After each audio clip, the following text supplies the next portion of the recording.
if the world lasts that long. No kidding. Boy, Israel's going through a bodacious time. Yeah. Rockets raining in all over the place. Yeah.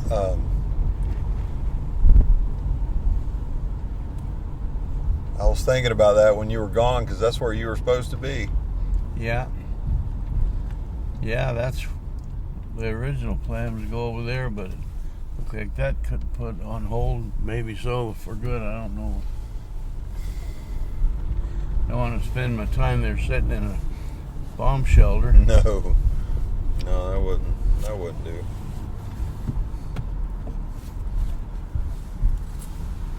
I got Ido Netanyahu's book. Nathan bought it for me. Oh, yeah? Yeah, he bought me a signed copy, No kidding. but it wasn't addressed to me. It was addressed to somebody else. Oh, I don't know how it came into his hands. I guess he bought it off the internet or something. But Ido Netanyahu had written a little note in there. He said, "To a great goal, all hardship is trivial. To a great goal, all hardship is trivial." That's what Ido wrote. I thought, wow, that's great philosophy. To a great goal, all hardship is trivial. Now, how does Ido fit in there? Is he their dad? No, he's the brother, Benjamin. Brother, okay. And Yoni's youngest brother. Okay. His name means timely. Timely. He's a doctor in Israel now, but he was in that same unit that Yoni and Bibi were in. They called it the unit, but it really meant it's a special elite force. Everything they did was secret. You know. They recaptured the airline that was stolen in 1981 or 80, I guess it was. Another airliner was captured, and they took that over. And they were involved in the '67 war. They're real soldiers.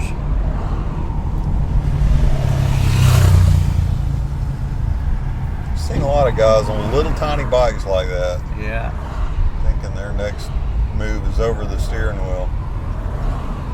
Handlebars. Did some good study with some groups. Oh, yeah? They had a group of young guys that came. We had about 13 or 14 people at one study, and they're all in their 30s, 35, maybe along in there, young guys, young folks. And so we took a look at some pretty familiar passages that a lot of them might not have thought of. How do you do that when you don't really know the people? You just jump right in? Or do you kind of get a sense of what they're... I like to know exactly kind of where they are, what they think, you know. Yeah. But they're all part of the church group that they are with, so I kind of assume that they had some knowledge of things, which some of them seem to be pretty well up on things. And so we took a look at one study was from when Yeshua met the Samaritan woman at the well in Samaria. There's a tremendous lesson in that. We start off looking at everything as parables. Yeah. I said, you know, they asked, why does Yeshua always speak in parables? And if they ask, why does he always speak in parables, then what does he always speak in? Parables? Yeah, and then we read a couple of passages. One in, I think it's Psalm 78, I think. Talks about parables. Proverbs chapter 1 says one of the purposes of Proverbs is that you might understand the parables and riddles of the wise. So the purpose of Proverbs is to help you understand the riddle. So the implication is if you don't know what Proverbs says, you're not going to understand the riddle or the parable. And if you don't understand the parable, then what are you doing? You're getting no knowledge. You don't understand anything because the Lord speaks in parables. So I asked the question, do you think it's important what the Lord said in a parable? Do you need to know what it meant? Well, how do you know what it meant? Proverbs said the purpose of Proverbs so you could understand it. So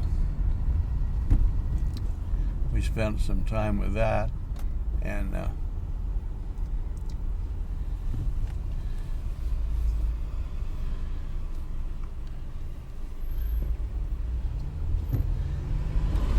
I said, okay, now we're going to read about Yeshua meeting a woman in Samaria. Now, if he always speaks in parables, what's he going to say to her? Something parabolic. It'll right? be a parable, won't it? Mm-hmm. So the story of the woman meeting the Lord in Samaria is a parable. Now, it doesn't mean it's not real or isn't true. Do you think this was an actual historic event? Him meeting that woman, was it? Well, yeah. Or is it just a tale? No, it's not a tale. No, I think it really happened. But the question is, why is it handed all the way down to us 2,000 years later? Why do we need to know about some little thing that happened in Samaria 2,000 years ago? Is there any reason for us to need to know it? Yeah. So, Got value for us. yeah, so a parable is a story or a statement about something that has a surface meaning that's true enough. But the thing about a surface meaning is that anybody can understand that. You don't have to know much to get the point of that. But there's a hidden meaning underneath that you have to search for. Mm-hmm. And you can be certain of this: if you only get the surface meaning of it, it won't do much for you. So we can read about a woman who met Yeshua at a well in Samaria 2,000 years ago. Kind of interesting little story. But all we see is the surface. What's it going to do for your life? Nothing. Nothing. But if you dig under the surface and find the treasure that's hidden in there, it'll do tremendous things for you, won't it? Yeah. So that's what we did. We looked at it that way. So we just read it a little bit at a time. And I pointed out, in the beginning in that story, it says they were on their way from Jerusalem to the Galilee area. Mm-hmm. It's 99 miles from Jerusalem to Cana, or to Capernaum. Maybe to Cana. Cana's where the water was turned into wine, remember? Yep. It's 99 miles. So they're going to walk for 99 miles. If you're a good, now that's about all these guys did was walk. You never read about them taking a bus or a trolley car anywhere, do you? Nope. The only time the Lord ever rode on an animal is the one time it was mentioned that he rode into Jerusalem on a donkey. Yeah. That's just a one-time event. Every other time, whenever they were going anywhere, they either went in a boat, and if they were going in a boat, they just crossed the Sea of Galilee. They never went overseas with it. But most of the time, when they went anywhere, they walked. So they did a lot of walking, don't you think? Yep. So they're good walkers, and they're young guys. The Lord himself was about 30 years old, or maybe a year or two more, not much. And all the rest of them are probably about the same age. So they're in the height of their physical ability. Yeah. They're used to walking a lot. So would you say they're pretty good walkers, probably? Oh, yeah. So how long would it take them to walk 99 miles? At least a good part of most of the week. A whole week. Especially if you're dealing with 6 days. Yeah. Okay. Well, a good walker could make 20 miles a day, couldn't he? Yeah. That's 5 days. Now, Samaria is about maybe 20 or 30 miles from Jerusalem. So they're at the most a day and a half to get there, right? Yeah. So they arrive at this town in Samaria, at noon. So assuming they walked all the day before in the morning hours of this second day, now they're in Samaria. At a place called Sychar. You know what Sychar means? No. Drunk. Oh, yeah. The town is named Drunk. What do you think you'd find in a town named Drunk? Probably a bunch of drunkards. Not a real... At least a vineyard. Yeah. Was there something immoral about a vineyard? No. But there's something immoral about a drunk. Yeah. And, we talked about this too. Is there any place in the book where it says people should not drink alcoholic wine? No. No. No prohibition about that at all. But there is a prohibition for being drunk. That's different than just drinking.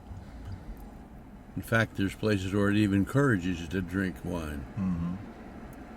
At every celebration of Israel, Shabbat, through all the others, they drank lots of wine, didn't they? Mm-hmm. The Lord turned water into wine, the first of the miracles, and it turned out to be the best wine they'd ever had. Mm-hmm. And the people who made that judgment, do you think they knew what wine is like? Mm-hmm. And when they said it's good wine, would it be alcoholic wine or grape juice? Be alcoholic wine. They're not talking about grape juice. They're talking about alcoholic fermented wine. Mm-hmm. And they know wine when they drink it. Mm-hmm. If it's something wrong with drinking wine, then why in the world would the Lord turn water into many gallons of the best wine you could ever ask for? There's no explanation for that So, one. but drunk is another matter, isn't it? Mm-hmm. Why do people get drunk?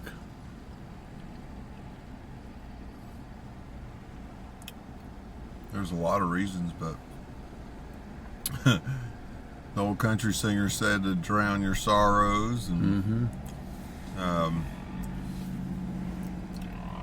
even the Proverbs say something about how a worker drinks to lighten his heart. Yes.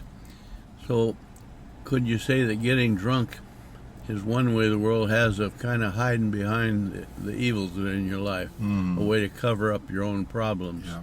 Make you feel good even in spite of everything not being good. I'd say every drunk Yeah. would testify yes to that one. Yeah. So here's this. They arrived at Sychar at noon, and Yeshua sends the disciples in the village to get lunch food. Assuming the way it's written, the well is a little ways outside the village. Not right there at the village, it's close, but maybe a few hundred yards away from the village. And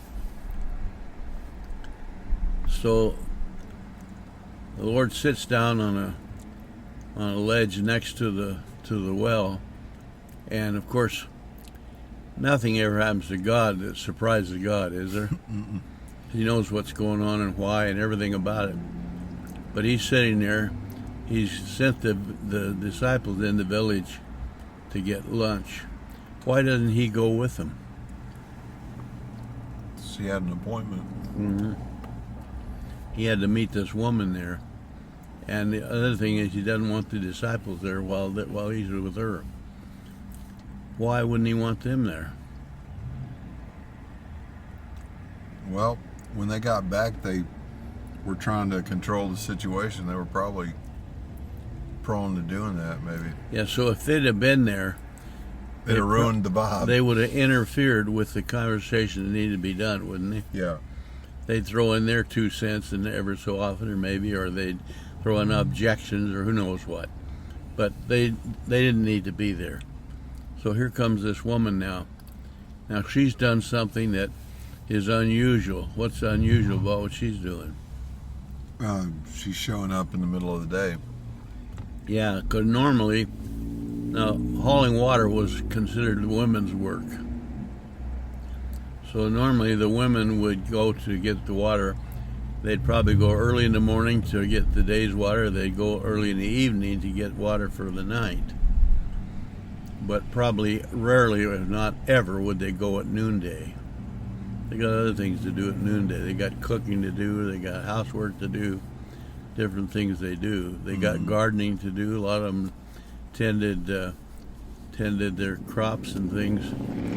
Lots of work to do during the day. But water hauling is early morning or evening. So here's this woman now. Why does she come at noon when none of the others do? Just trying to stay away from everybody. And that tells you something about her. She's not real popular with the local populace, is she? Right. Now, the town means drunk.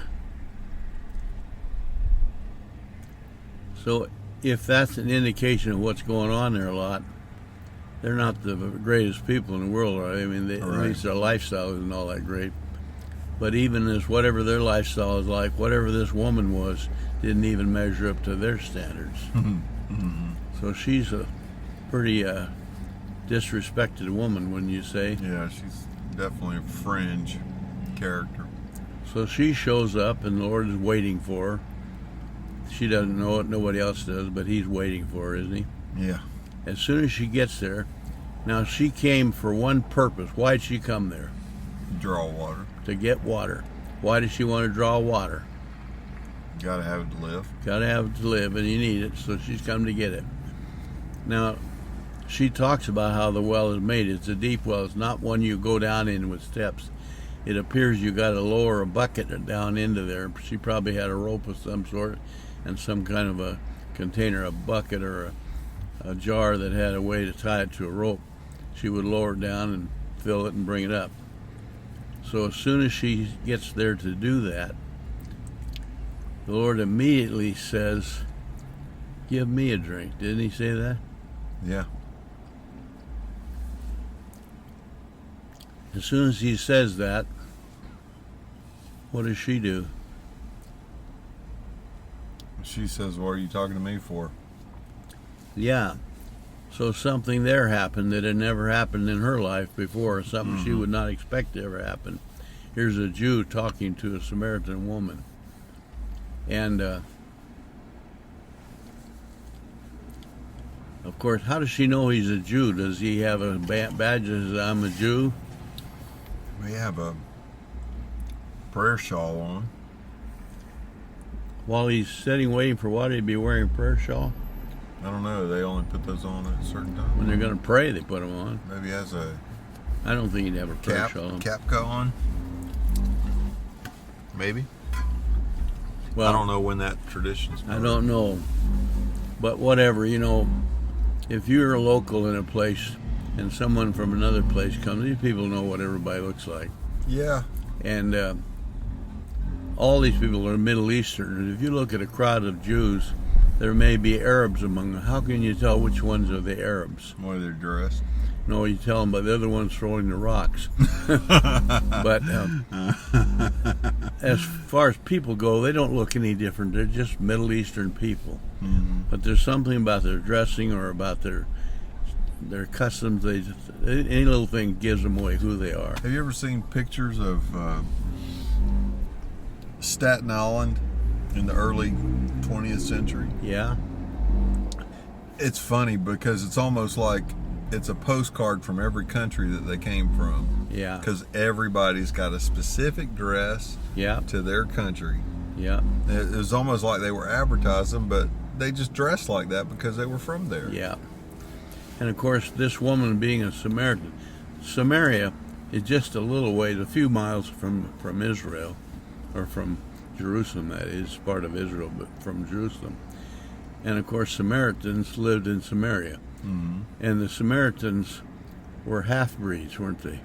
Yeah. They were intermarried with Canaanites, so being half-breeds, whenever you have half-breeds in any culture, what do most people think of them? Well, they're not fully accepted by either other side. Yeah, they don't belong to us or to them, so Right. they're kind of outsiders, or they're nomads, Yeah. and they're generally despised. But they are Samaritans, and as such, the Samaritans don't have any use for the Jews, and Jews have no use for the Samaritans. So, of course, they would never be expected to have any conversation. So the Lord, though, he knows that this is different.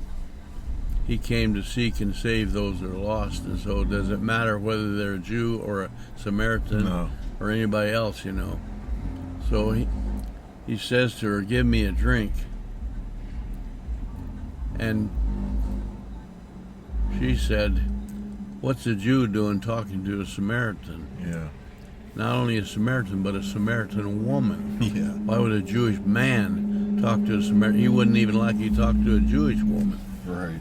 Because in general, they're kept separate. Yeah. But in this case, there's more than just a cultural separation. This is an enmity, isn't it? Yeah. I mean, they wouldn't even talk to each other. But, so what he said, give me a drink. She said, what are you doing talking to me? And then what did he say to her? He said, if you knew the gift of God and who was saying it to you, give me a drink, you would ask him and he would give you living water. Yeah. Said, if you knew who you're talking, you'd be asking me for a drink, and I would give it to you. Only the water I'd give you, there's two kinds of water here, isn't there? Yeah. You came out here to get water out of this well. There's anything wrong with that well water. No. Good water. It's good water. And how do you know it was good water? Well, they've been using it ever since Jacob's time. Yeah. Jacob or his crew dug the well. They've been using it for a long, long time. It's their lifeline, isn't it? Yeah. And it works. It's good water. But even though it's good water, it's limited. What's the limit of it? Well, when you're thirsty again. Yeah, it's good for one day. She comes out there every day, don't you think? Yeah. Why does she come every day? You need water every day. Yeah, so they use up every day whatever water she brought, so we got to go back tomorrow and get more. So the only problem with the well is nothing wrong with the water, but it's limited in how long it's good for, one day at a time. So the Lord said, if you knew who you were talking to, you'd ask me for water, and I would give you a drink of living water, so you would never thirst again. Does she understand what he meant by that? No. But she did say it sounded good to her. But she said you don't even have a bucket. Hey, you don't have any way to draw it. How are you going to get this water? All right, so in her mindset, whatever water he's talking about would come out of that well, wouldn't it? Yeah. I mean, there's no other wells around there, and that's the only place you get water, right here. So if he's going to give her a drink, he'd have to have a way of getting the water, and you couldn't get it without a rope and a bucket, could you? Right. But he said, the water I'll give you, you won't have to drink, you won't get thirsty again. Now, of course, in her mind, what's he talking about? In her mind? In her mind, what is he talking about? He's just talking about another kind of water, and she doesn't know nothing about it. But the only place you could get water around here is in this well right here. Right. So you know that she said, without a rope and a bucket, how could you do it? So she's thinking the only way he could get water would be out of this well, according to the way they normally get it. The only difference between what he's saying and what she thinks is that the only difference would be, instead of her getting water for him, it'd be him getting water for her out of the same well, wouldn't it? Mm. That's all she can come up with. She can't imagine anything more than that. Right. But he said, if you asked me for it, I would give it to you. Does she ask him for it? Yeah. She said, okay, give me this water, and then I won't have to keep coming back to this well. Now, you can know that by what she said, she didn't understand what he's talking about, did she? Right.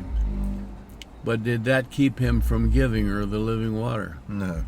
Because it doesn't require understanding. Our blessing from God does not require that we understand the blessing. So I say to people, if you understand the blessing of God, would you please explain it to me? Because I sure don't. But if you don't understand the blessing, but you ask him for it anyway, what'll happen? You get what he got. You get it. Is he going to give you the blessing?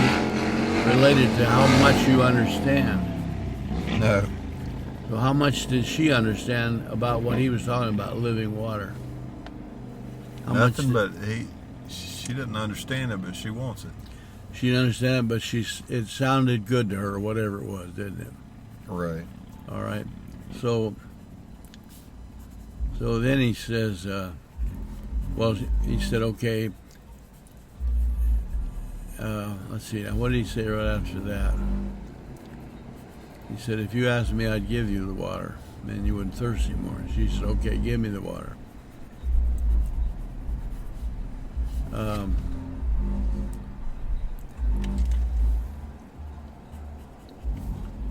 I'm being distracted by that music bumping. If that's what he calls it. He's trying to rattle his car to pieces. Somehow it gives him great pleasure to hear all that Yeah. racket. Yeah. Well, after he said, I'd give you living water, what happened right after that? He said, go call your husband. Okay. So she says, I don't have a I husband. don't have a husband. And he said, you're right, you don't have a husband. But and the one you've had 5, and the man you live with now is not your husband. Yeah, I think he'd have put it very strong. He said, boy, you got that right. That you don't have a husband. Oh boy. Fact is, you've had 5 of them. And the one you're shacked up with right now isn't even Yeah. your husband. Yeah. Put it in a very strong term, I think, don't And you so think? she's in a state of shock now. She's absolutely shocked.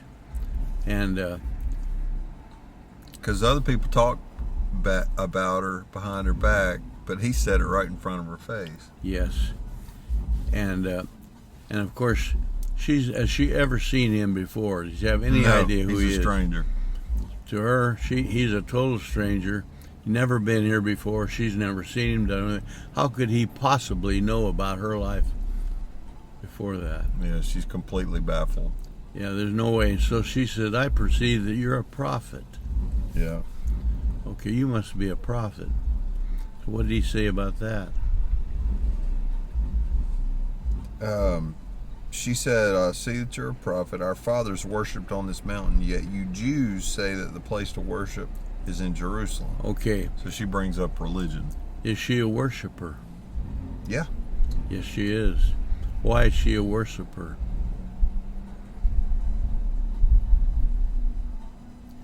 Everybody's a worshiper. Everybody's a worshiper. You're created to be a worshiper. You can't not be a worshiper. Everyone's a worshiper. But why does she think that we should worship on these mountains in Samaria? That was the tradition of her fathers. The elders. Does she believe what the elders say? Yeah. They say you're to worship, so okay, we'll worship. And you're not to worship, but you're to worship right here on these mountains, right? Mm-hmm. This is where God will meet us. Of course, so she says to the Lord, our Father said you got to work. Why did she bring that up? When we were talking about her and her family, her marriages and so on. As soon as she got wind that he was a prophet, she wanted to get all churchy on him. Say, I'm a worshiper. And how about this too?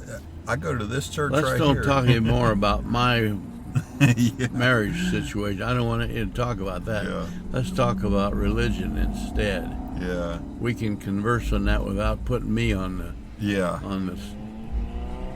stand, you know. So she quickly changes the subject, doesn't she? She doesn't want to hear any more about marriage. Right. But he said, she said, the elders of the Samaritans say we're to worship here on the mountain. You Jews say you got to go and worship in Jerusalem. Did the Jews say that? Yeah. Yeah, in fact, they're required to go to Jerusalem 3 times a year. Yeah. What are the 3 festivals they go for? Um, They have to go there for them. Shavuot, Shavuot, and I don't know the other ones that are well, the big required. one, Passover, Passover. and Tabernacles. Okay. They have to go there. They're required to go there 3 times a year. Now, the elders taught that, did they not? Yeah. Where'd the elders get it from? From Moses? And where did Torah? Moses get it? From the Lord. So God told him to go there 3 times a year, didn't he? Yeah. So this woman said, our fathers, the Samaritans, say you got to worship on the mountain. You Jews say you got to go to Jerusalem and worship, and you got that from the Torah. She didn't say that, but that's where they got it from. Mm-hmm. Is there something wrong with the Torah? Told them to do it. No, it's from God. But the Lord said, the time is coming, and now is, that they that worship God will worship neither here on Samaria or in Jerusalem, but in spirit and truth. Is there going to be a change in the order? What do you mean in order? Well, the order was you're to go to Jerusalem 3 times yeah. a year. He said, now it's different. Yeah, he's decentralizing it. So he's striking the Torah out of it, becomes obsolete and no longer applicable. No. So Erwin was right. The Torah is obsolete. No, that's not what he said. Well, then why did he discuss that like he did? He Said neither here or there. He said the Father wants such people to worship him. God is spirit, and those who worship him must worship in spirit and truth. But before, just go to Jerusalem. That's all you got to do. But now it's different. So the old way is obsolete. Correct? Huh. I don't know how to answer that. Well, because is it true that the Torah said they must go to Jerusalem 3 times a year? it is true. Is it true that Moses got that from God? Yeah. But now he says the time's coming when it's not going to be that way. It's going to be different. So the old way is obviously wrong, isn't it? Or it's no longer applicable.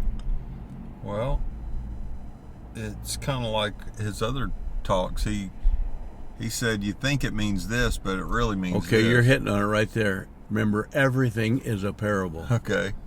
Going to Jerusalem 3 times a year is a parable. Now, that doesn't mean it's not real, but Right. there's a hidden meaning under the surface, and if you don't see it, you're going to have to go to Jerusalem. How many times have you been to Jerusalem? Never. You've been violating the Torah all your life. Yeah. And you can never be right about it unless you go to Jerusalem 3 times a year. So what are you going to do? Kind of find the hidden meaning of the parable. That's it. You got to find the meaning. The hidden meaning of the parable is you worship where? In spirit and in truth. Yes. In Jerusalem. In That's- spirit and in That's truth. the hidden meaning under that, isn't it? Now, she said you got to come to Samaria to worship. Every denominational church group today says you got to come to our church to worship, don't they? Yeah. And we worship on Sunday at 10 a.m. Yeah.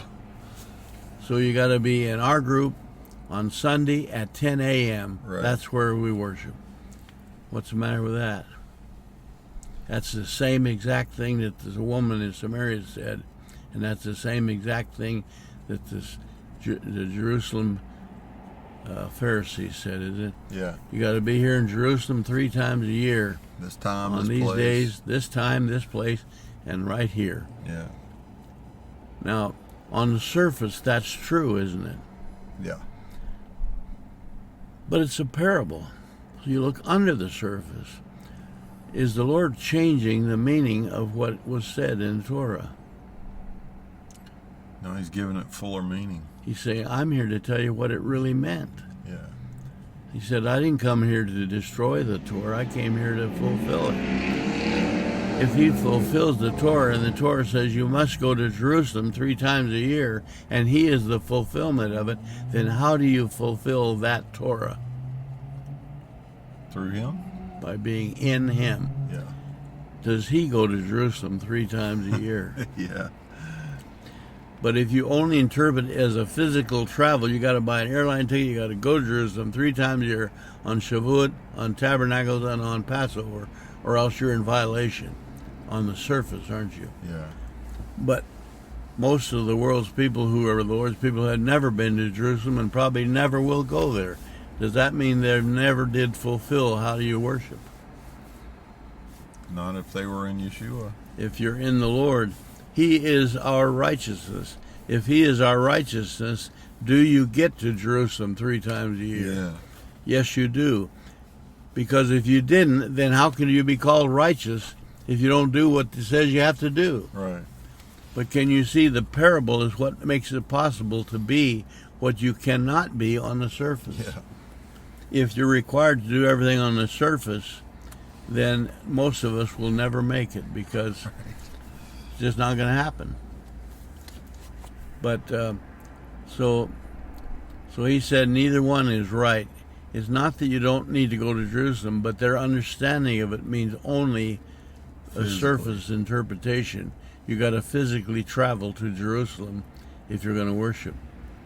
And so my question would be, can you go to Samaria to worship? I've heard you ask this question before, and the answer's going to be no. Can you go to Jerusalem to worship? No. But if you're in Samaria, can you worship? Ah, yeah. But it has nothing to do with being in Samaria. It's just wherever you are. Can you worship if you're in Jerusalem? Yeah. But if you go there to worship, in order to do it, can you worship in Fred Meyer's store? Oh, no. No, you can't. If you're in there, you can't. If you're in Christ, Can you worship in the store? But if you go there to worship, no. Okay. Fred Meyer's not a place to worship. But if you're in there, can you worship? Yeah. Of course, because it has nothing to do with anywhere you are, any day of the week, any month, any calendar date, any time of day, any location, does it?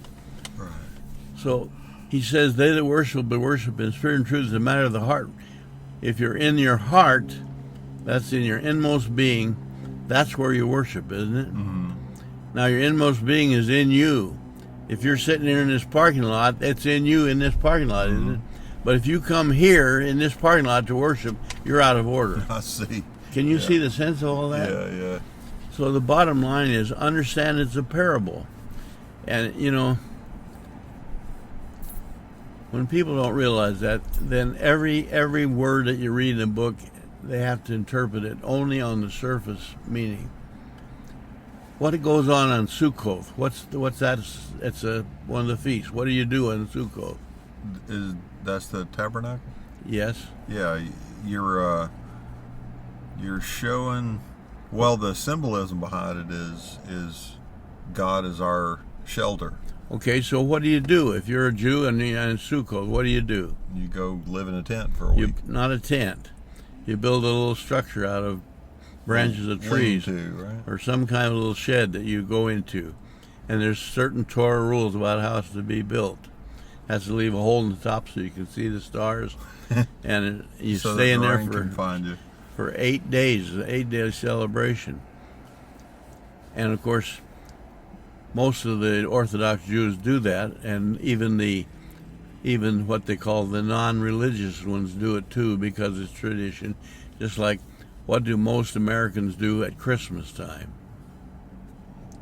Exchange presents? Give presents, the others set up a Christmas tree and hang lights around. Right. Why do most people do it? Why? Tradition, right? But now there are a few who do it genuinely trying to worship God.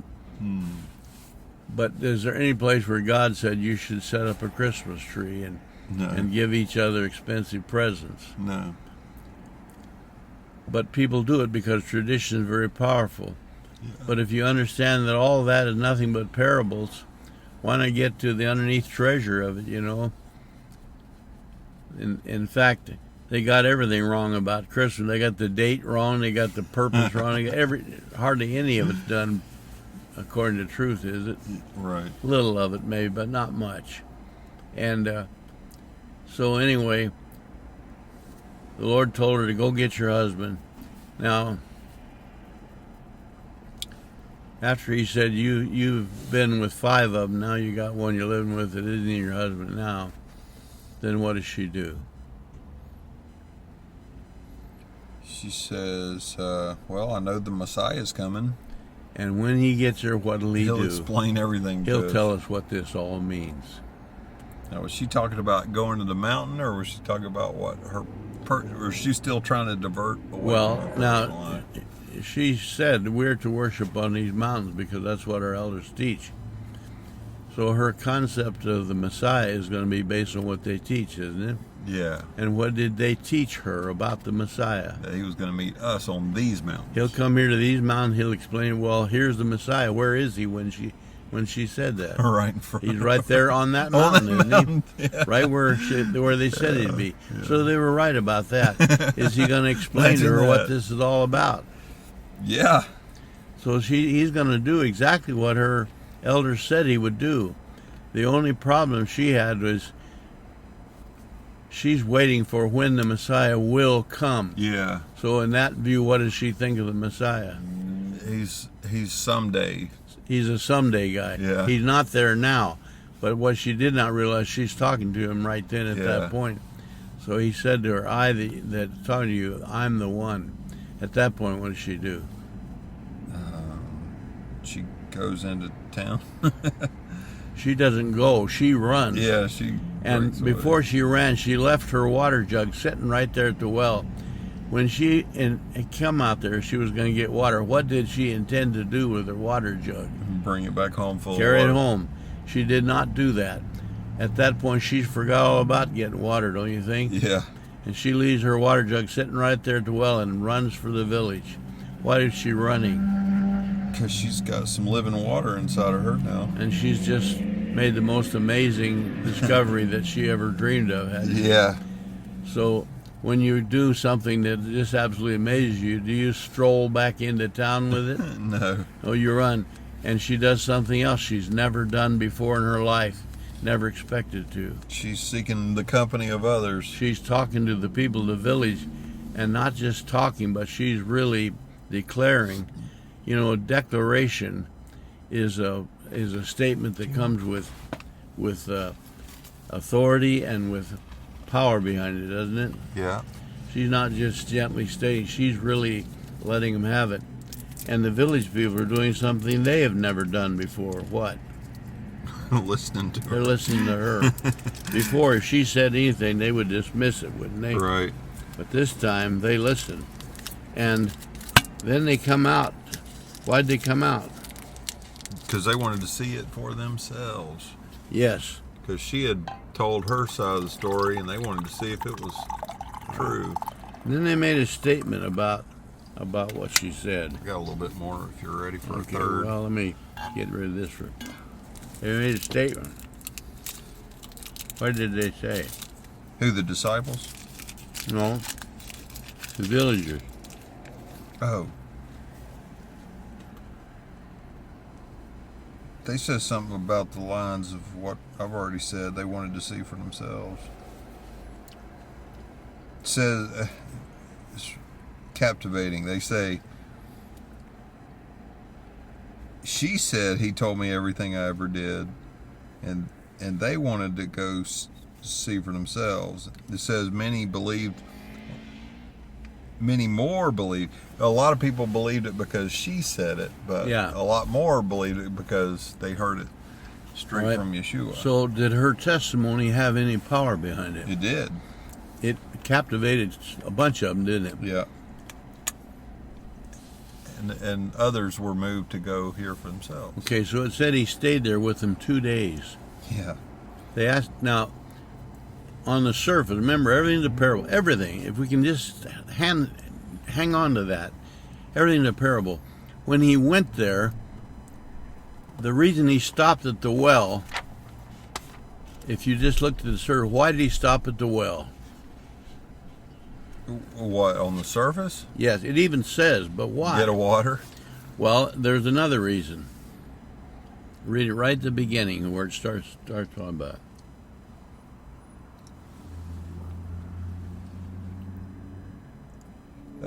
So he came to a town of Samaria called Sychar, near the property that Jacob had given to his son Joseph. Jacob's well was there, and Jesus, worn out from his journey, sat down at the well. Okay, why'd he sit down? He was tired. He's tired. There's probably a cover over the well. So. But he's tired and he's thirsty. Yeah. So that's the surface. Now, you know, if he'd been hiking all day yesterday and half the day today from Jerusalem on their way to Galilee, they've come at least 25, 30 miles or something like that. It would be quite feasible for whoever's done it to be tired and thirsty at that point, wouldn't it? Yeah. So to most people, if you ask them why'd he stop there, two reasons: he's thirsty and he's tired. Mm-hmm. That's the surface. What is underneath of that? Why did he stop there? Yeah, to talk to her. Not to talk to her. He was going to save that entire village, wasn't he? Okay, yeah. He stopped there at the well to save that village. Yeah. On the surface, he stopped there because he was tired and he was thirsty. Right. So, does he ever do anything for himself? No. Just to serve the Father. Bring glory to Him. Hebrews 10, verse 9, I think it is. Either 10:9 or 10:10. It's right about there.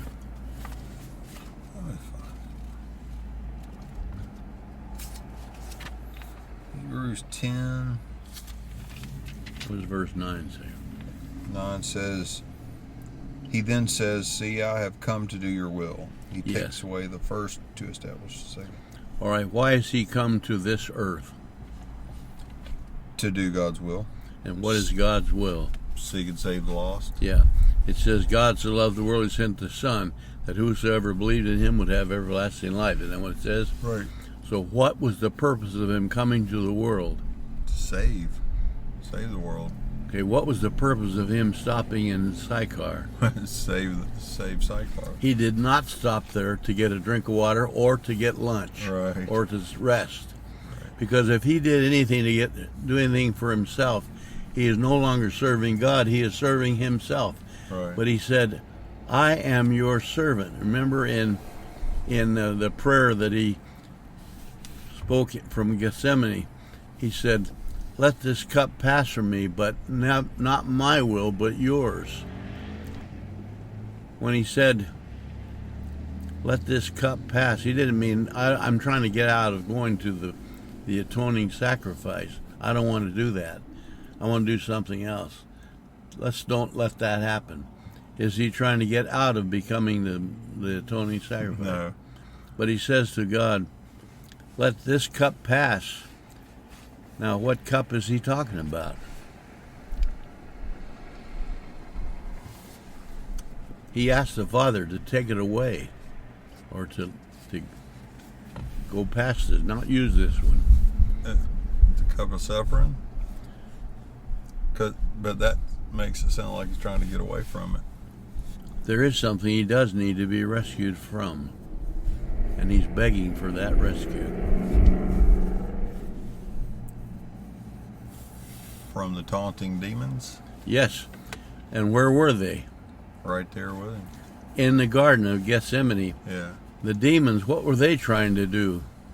Prevent him from going to the cross. And how do they prevent him from going to the cross? Kill him right there. Kill him right there. They're desperately trying to kill him. So when he screams out, this is one of the only times he ever called for help from God, save me from this hour. Not the crucifixion, but from this hour. What's going on in this hour? He's being taunted by those demons. He said, I'm surrounded by innumerable evils. How many is innumerable? Uncountable. It's every demon there is in existence was right there. There was nothing demonic going on anywhere else in the whole world at that point, because what else matters? They're at the absolute brink of disaster, aren't they? Yeah. And so all the forces of evil were concentrated on that garden with orders to kill. And it says in Psalm 40, now that he is down, he will not get up again. So if you could picture, what do you think he looked like in that garden right then? In torment. What's he look at? What's he doing? Well, it says bled blood. Sweated blood. Yes. What's he doing? praying. That's what he's saying. Position him. What does he look like? He's down on his face. Down on his face. Now, we can't see the demons. They're invisible spirits, aren't they? Yeah. But they were real, aren't they? Yeah. And they're pounding on him. They're saying, he's down now. We've got him. He will not get up again. According to the demons, what did they think they had going? They had him down on the ground. And They thought that he was down on the ground because of them. And he's going to die right there, isn't he? Yeah. So he screams out, "Save me from this hour." Is that because he's feeling sorry for himself? No. Why did he cry for salvation right then? So that the world would know what salvation was. Yeah, going because to if be. he's not saved from the demons, there will be no salvation for anyone, will there? What he's really praying for is not his own well-being, but for our well-being, isn't he? Yeah. So he said, "Save me so that I can save them." Because if you don't save me, there won't be any salvation. And who will win? Satan. The demons will win. Yeah. And if they can destroy the salvation, what else can they do? Whatever they want. Well, how far are you going to go with it? They'll Hmm? they'll take over the godship and They'll destroy God, will they not? And they will become the God. yeah. So when he cried out, "Save me from this hour," he doesn't mean save me to make me feel more comfortable, but to save me so that I can do what I came here to do. I've come here to do your will. And then what Hebrews said, its volume of the book is written about me. I've come to do your will. And what is the will of God? That everybody be saved. To save. That's what I'm here to do. If you don't save me from this hour, I will not be able to do what you sent me to do, because the demons are doing everything to try to prevent it. I have to be saved. Does he get saved from that hour? Yeah. Yes, he does.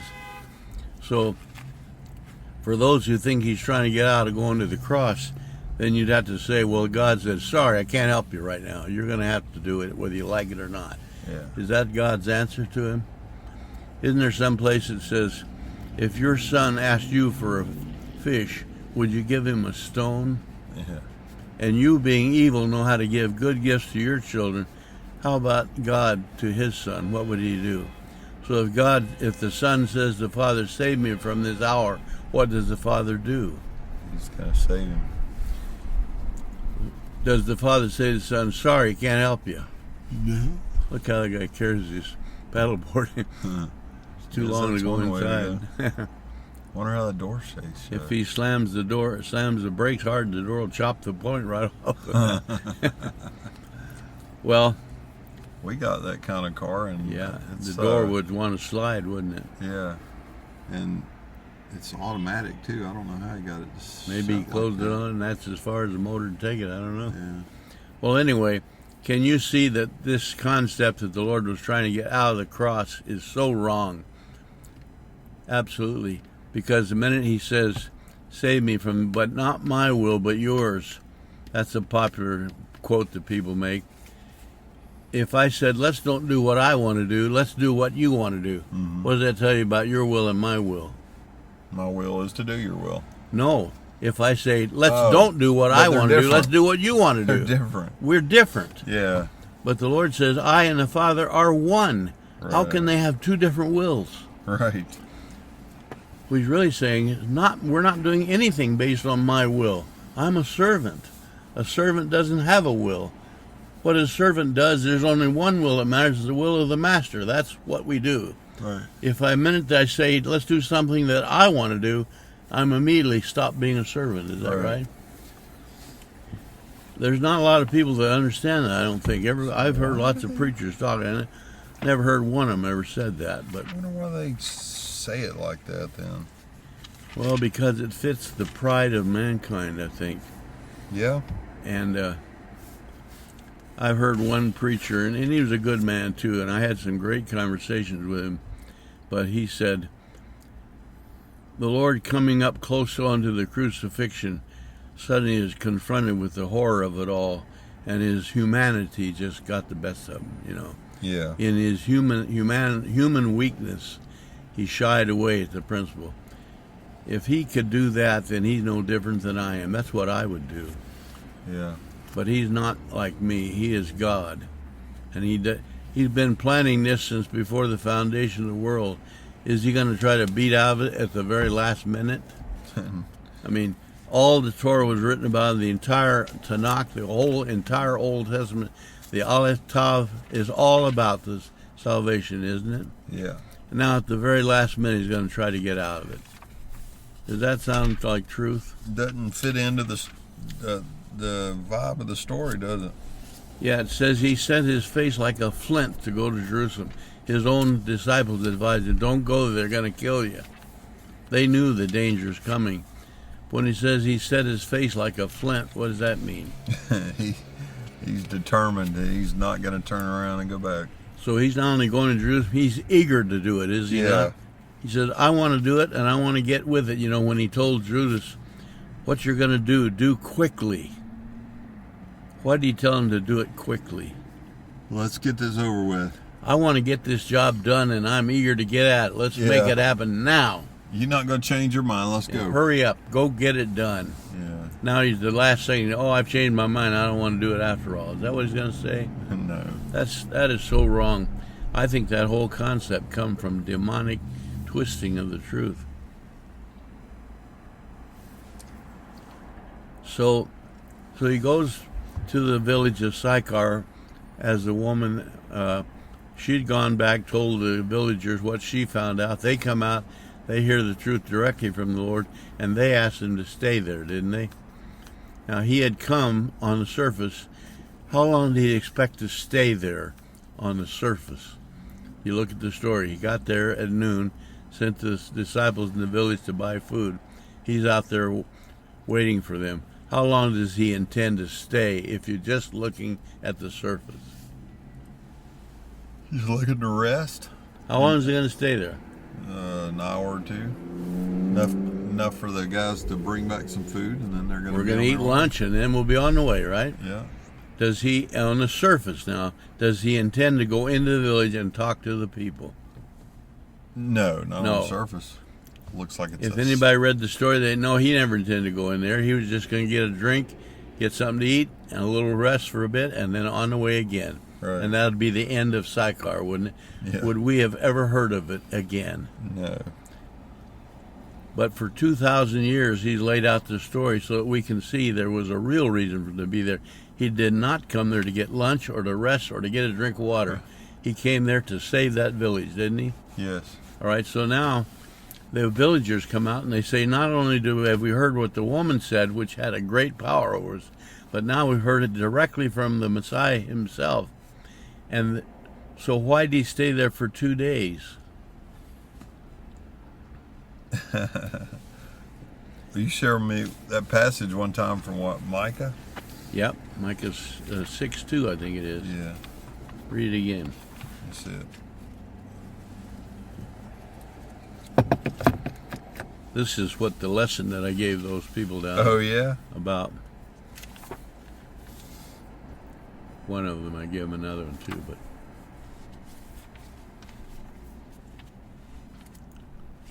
Micah 6:2. Oh, is it Hosea? Or Hosea 6:2. Yeah, my That's bad. right. Not Micah. You're right. Hosea 6:2. I had it written down. Hosea 6. Yeah, I knew it was right here in my Bible. Yeah. You know how that happens. What's it Okay, say? come, let us return to the Lord, for he has torn us, and he will heal us. He has wounded us, he will bind up our wounds. He will revive us after 2 days, and on the third day he will raise us up. Okay. Now stop there. Back up a little bit. What is he going to do? It says he will. He will bind up our wounds. What's our wounds? Anything that brings us to sin. Yeah. Being shacked up with the husband for 5 husbands, the next one being drunk, being everything except what's true. He's going to bind the wounds and then do what? And then raise us up. Well, he didn't finish what he's going to do first. He'll revive us after He'll 2 days. revive us. What does revive mean? Means give you life again. Get your life back again. Restore you to life. You know, in Spanish, what's the word for life? Vive. Vive. Vive. It's got the same root as the word revive. Vive means viable. If something is viable, what does that mean? Means it'll work in. It's living. It's alive. So vive has to do with life. So revive means to bring us back to life again. Yeah. Give us a new life. So here he says, during this time, during these 2 days, he's going to bind up the wounds and he's going to revive us. Isn't that what it's during the 2 days? Yeah. So Romans 6 says, if you've been immersed into Messiah, you've been immersed into his death. And how long does the death go on? 2 days, right? Yeah. And what happens during those 2 days? We're revived And, lifted back up again. well, that's the 3rd day. The first 2 days, Oh. he's binding up the wounds and he's reviving us. Yeah. Now remember, he says he will separate us from our sins as far as the east is from the west. Right. So what's going on in those 2 days? He's separating us from our sins. That's right. Now, in the Hebrew tradition, they taught that if it was someone dies, that the soul does not immediately leave the body. It kind of hangs around for 3 days. Oh, yeah. Remember when Lazarus died, the Lord deliberately waited 4 days before he went to visit him. Did he know what was going on? Yeah, he did. Why did he wait 4 days? To get past that 3rd day hump? Make sure they realize this guy is really dead. He's not in a coma. I'm not going to revive him from a coma. I'm going to restore his life that was lost. death. And there's no doubt. In fact, when he went back, one of the objections was he's already beginning to decay. That 4 day means he's really dead, isn't it? Yeah. So during this 2 days, he's separating us from our sins. And then on the 3rd day, it says, now what does Hosea say on the 3rd day? On the 3rd day, he will raise us up so that we can live in his presence. Yes, so Romans 6 says, if you've been dead with him, you're also be resurrected with him. Yeah. Now, what had happened to the sin during that 2 days? Separated from us. So when you're resurrected, where's the sin? It's gone. How far away is it gone? East to west. That's an infinite separation. It's so far it could never possibly, no matter how you describe it, how far away it is, it's infinitely taken away, isn't it? Yeah. So when he went to the village for 2 days, what do you suppose he did during those 2 days? Separated people from their sins. But how did he do it? Teach them a better way. They said, now we not only listen to what she said, but now we're listening to what you say. Yeah. So what's he doing for 2 days? Talking to him. What's he telling him? telling them the real stuff about what it is to be in him. Telling him what the Aleph Tav is all about, wouldn't you say? Yeah. Talk to him for 2 days. Now, on the 3rd day, at that story, it doesn't say after that, but what do you think happened on the 3rd day? There was great celebration. Well, could be, but all we know for sure is he was only there for 2 days. On the 3rd day, he just left, wouldn't you say? Yeah. But when he left, he didn't leave the same village that was there when he came, did he? Right. When he got there, the place was named Drunk, Yeah.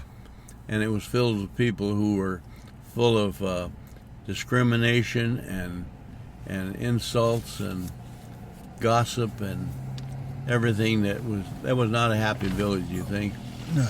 But when he left there, what do you think it was like? It was gleeful. So they were filled with joy, and now they had understanding.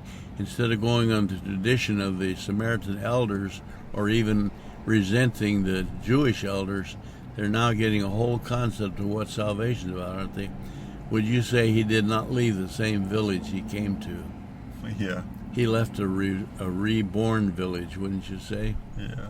And so it's a parable. What's the parable really telling us?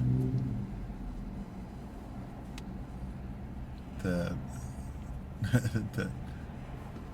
in Yeshua we are we got hope, and we got new life, and Yeah.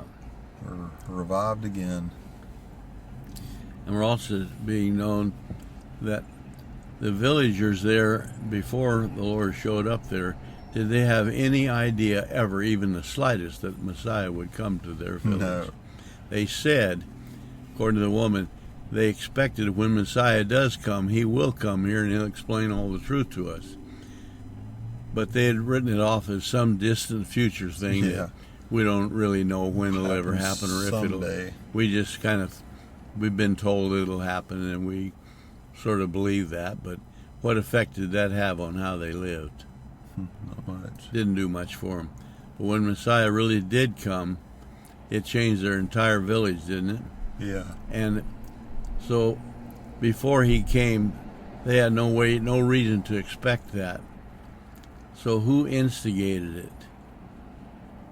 The whole Yeshua story. did. Well, the Spirit of God. Remember, Yeah. the Lord said, I've come to do your will.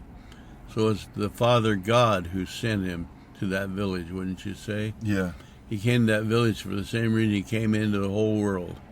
He didn't come here to do anything for himself, even though it appears on the surface that he stopped there to rest, to eat, and to get a drink. That would all be self-serving, wouldn't it? Yeah. Is there anything wrong with getting a drink or resting No. or getting lunch? But that's not why he came. He came to save that village. He said, remember they came back and the disciples offered, they'd brought lunch with them. They went to the village, they got lunch, didn't they? Yeah. We don't know, there's nothing wrong with what they did, but they went there to get lunch. And while they're going to the village, what's on their mind? Everything Yeshua. No, they went to the village to get food. Oh, I'm sorry. They're I walking was toward off the village. story. What are they thinking about? Food. What kind of food shall we get? What do you suppose they have? They got hamburgers, they got falafel. What do they got there to eat? So we'll get something. Yeah. All right, now Try they're to on their pick a way kosher. back. They're on their way back, and they've bought food. Now, what are they thinking about on the way back? Eating. We're going to get back, and as soon as we get there, we're going to have lunch. Yeah. They come back, and there's the Lord talking to a Samaritan woman, and they were very much surprised at that. Why? Because we don't do that, they would say. If a believer in Yeshua goes to Israel today and tells people that the Lord has come to me, what are the Jews mostly going to think? Most of them. That he was come to the Jews. Well, they're going to say, the Gentile God came to you. Oh, yeah. They're going to have the same attitude that the Samaritan woman had, wouldn't they? Or it's the same thing, I mean, what the disciples of the Lord had when they got back and saw him talking to a Samaritan. They couldn't figure out, why in the world is he talking to her? Yeah. Our relationship to God has nothing to do with Samaritans. They're outlaws. They don't belong. They're scum of the earth, Yeah. Samaritan dogs. Why is he talking to them? What's their problem, those disciples? Well, they're just product of their culture. They were taught to hate them. Yeah. So they're religious people. They're true believers, are they not? Yeah. What's their big problem? Opening up to other people. Why? Well, Why do they think that way? because they're doing it through culture and not in Jesus. So they're following their old traditions, aren't they? But they really are the Lord's guys. Every one of those guys was disciples of the Lord. Yeah. But they said they couldn't figure out what's he doing talking to her, but none of them dared ask him about it. Why not? Why wouldn't they ask him? What are you doing talking to her? Why didn't they ask him that? I don't know. They probably just didn't want to. You think they should have asked him about it, or what?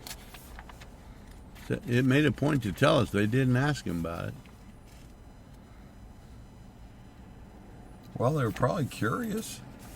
Because he's breaking a lot of. Well, why didn't they ask him then? It says they saw what was going on, but they did not dare. If I read that right, is that what it says? I'm going to try to find it.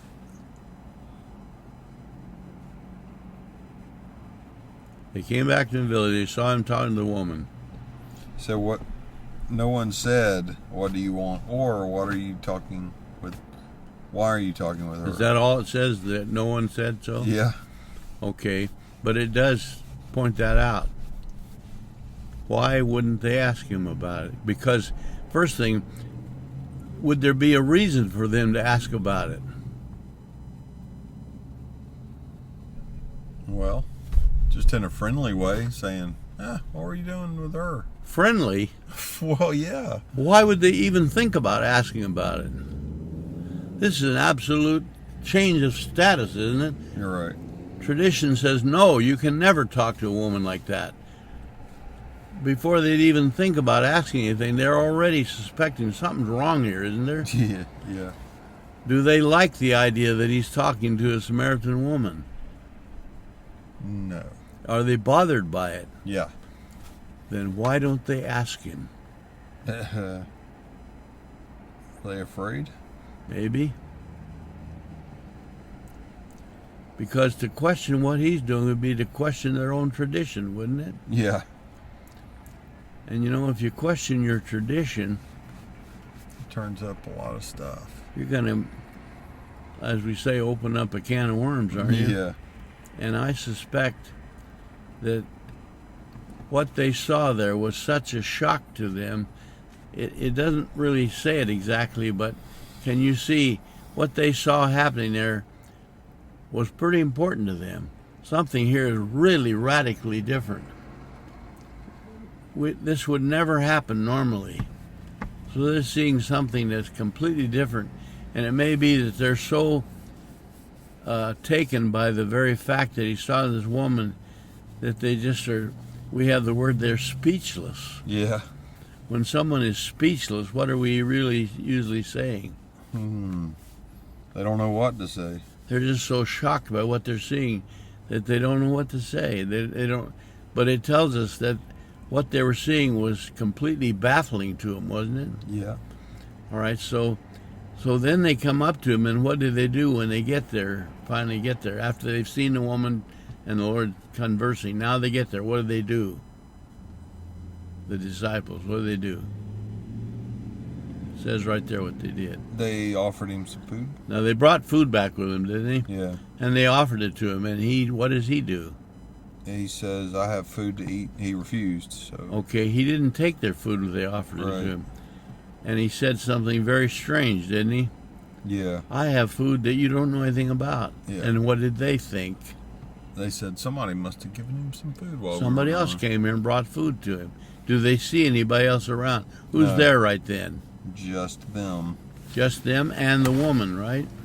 I don't know. No, she's gone, isn't she? Well, they saw him talking to her. That's what it was all about, wasn't it? Yeah, she left. he her was jar there. Already. Huh? She left already.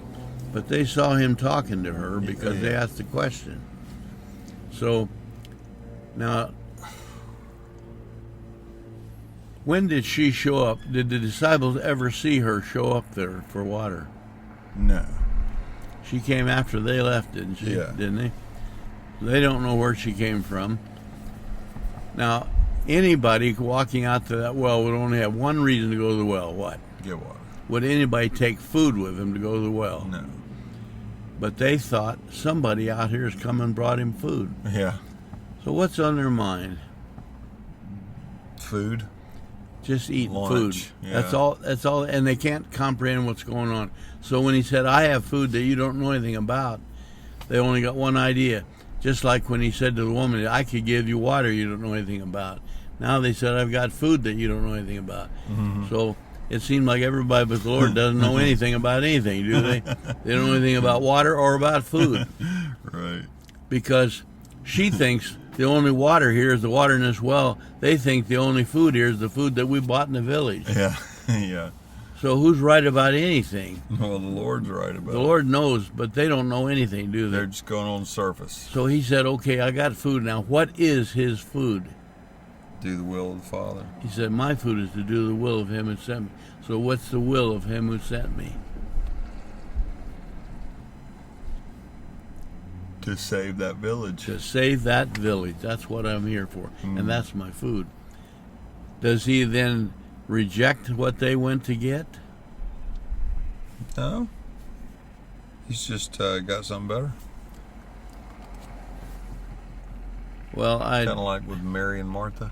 yeah, I don't know if I'd say it was better, but it's certainly different. It doesn't say this. I'm going to speculate here that he did eat their lunch they went and got. Yeah. We don't know that. It doesn't say that. It sounded like he was a little excited when He they might got have back. even gotten a drink of water out of the well. We don't know that either. Yeah. But whatever he did, if he ate their food and drank some water, do you think he got rested? He sat there to rest because he was tired, it said. Yeah. Did he get rested? Sounded like it. Like I said, I think he sounded excited when they got back. Okay. Doing the will of God does three things for you. He came there for three purposes. To rest. Get to a drink of water and get something to eat. Isn't that right? Yeah. Doing the will of God does those three things for you. It fills you up with water. It fills you with living water. It gives you the rest you need, and it sustains for your daily need. That's good. You know, in this thing we commonly refer to as the Lord's Prayer, he says, "Give us today our daily bread." Most people, when they read that, what do they think that means? Wonder bread. Give us the food that we want. Yeah. Do you think that's what the prayer is really about? No, it's more like the bread of doing the will of The the Lord Father. says, "I am the bread." Yeah. What day do you need the Lord? Every day. Do you need it every day? Can you get by without it for one day? No. Now, if you didn't get any lunch today, will you die No. for lack of lunch? No. What if you went for 2 or 3 days with nothing to eat at all? Zero. Could you survive? Yeah. Yeah. A lot of people do that. Just a little. In some cases, it'd be good for slightly you. miserable. Yeah. Most fat Americans like me do well to take a day off and not eat so much. But what day can you say, "I don't need the living bread"? Never. I believe when he says, "Give us our daily bread," he meant that. I need it every day. Every day. And what's that got to do with stuff you can buy in the store? Nothing. Nothing.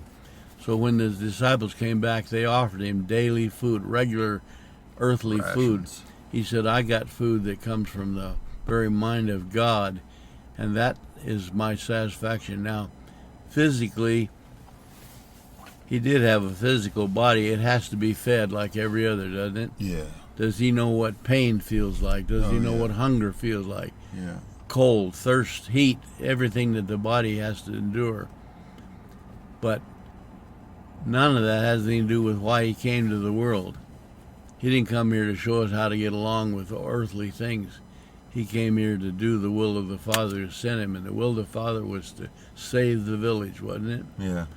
And when that gets done, then there comes a satisfaction that's so far beyond anything human or anything earthly that it kind of almost makes earthly things just sink into nothing. It's like what Edo wrote in his book, a great goal. How do you put it? Great goal. To a great goal, all hardship is trivial. Yeah.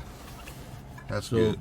the hardship of the Lord there was hunger and thirst and weariness, wasn't it?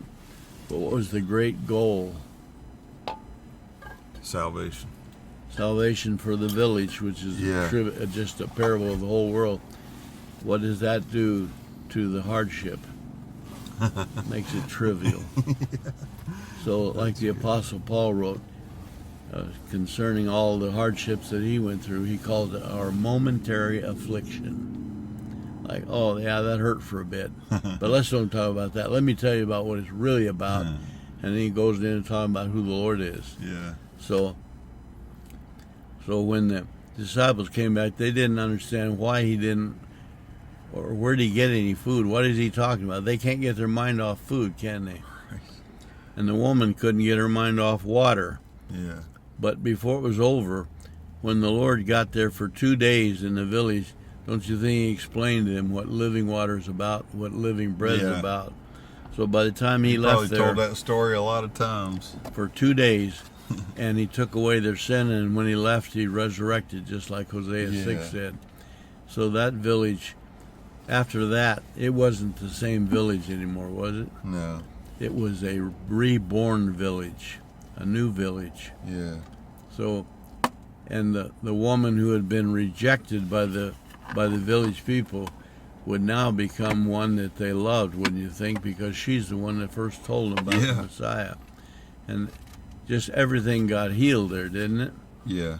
You know, it says he will bind up our wounds. That village had been wounded, hadn't it? Yeah. It was in mortal agony, you might say. But when the Lord spent 2 days with them, he bound up their wounds, he revived them, and on the third day he resurrected. So that was the parable of the woman at the well in Samaria. That's good. And so we had one lesson we did on that one. The other one we did on Genesis 22, which is, that 22 number is a very important number. Remember, the Aleph Tav is 22. 22 letters. Yeah. Psalm 22 is what I call the crucifixion psalm. What's Genesis 22 about? The crucifixion. Yeah. It's when Abraham was directed to sacrifice Isaac, remember? Yeah. That's a tremendous lesson. The very idea of 22, you know. 22 is 2 tens plus 2. Yeah. So what does 10 represent? The authority of God. The authority of God. Imagine the authority of God said twice. Usually when you say anything twice, it makes it absolute. Yeah. But think of this. Why does sin bring condemnation? It's because of the authority of God, isn't it? Yeah. Well, it's against the authority of God. Well, the authority of God brings condemnation on sin. Yeah. So, if the authority of God demands death for sin, then who can stop that? What can oppose it? But when the Lord himself also brings righteousness to his people, what guarantees their righteousness? He does. The authority of God. Yeah. So you got the first authority bringing condemnation without any way possible to avoid that. The second authority brings righteousness, and nothing can stop that. And who's it for? To the Lord's people. Lord's people. So 22 is a picture of the gospel, isn't it? Yeah. So, what are you pointing at?